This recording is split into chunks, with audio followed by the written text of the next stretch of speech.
the parable of the wheat and the weeds or tares. This is found in Matthew's Gospel, chapter 13, verses 24 to 30, and again it picks up in verses 37 through 43. In synopsis, this is when the farmer sows wheat crop, but then weeds grow up with it. But it's very hard to differentiate between the two, and the roots of the weeds would intertwine with the wheat. So if you try to pull up the weeds, the wheat crop would be lost also. So they would wait patiently, since it was so difficult to tell the difference between the two. And then at harvest time, you uproot everything. The wheat would be safely secured on one side, and the weeds would be burned on the other. So the meaning of this parable that the Lord Jesus shared of the wheat and the tares. So the darnel, D-A-R-N-E-L, darnel weed very closely resembled the wheat. And like we said, the roots would even be intertwined under the soil. So to uproot the darnel weed meant to lose the good wheat also.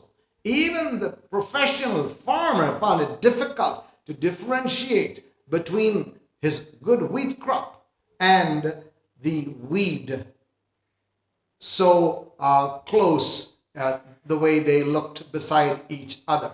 So here's what we learn. It is the enemy who sows the weeds.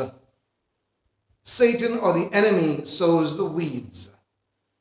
It was best to wait for harvest time. We'll uproot all of them together, and then we will separate, gather the wheat and burn the tares or the weeds. This parable teaches us 5 things. 1, there's always a hostile power with evil influence trying to work against us as people of God. 2, it's very hard or difficult to differentiate between good and evil, even in the church. Sometimes even the pastors or leaders can't tell or are deceived by the one who's a fake and the one who's genuine. 3rd, do not be hasty to pass judgment. If we would but be patient and wait for harvest time. 4, judgment should not be hasty, but believe me, it will come.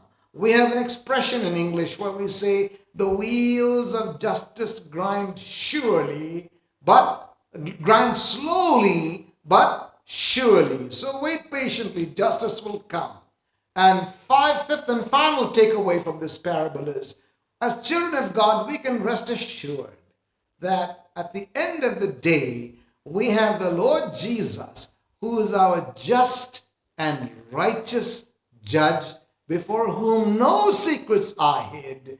He will make that perfect, righteous judgment of separating the wheat, the genuine believer, from the tares, the weeds, or the fake or imposter.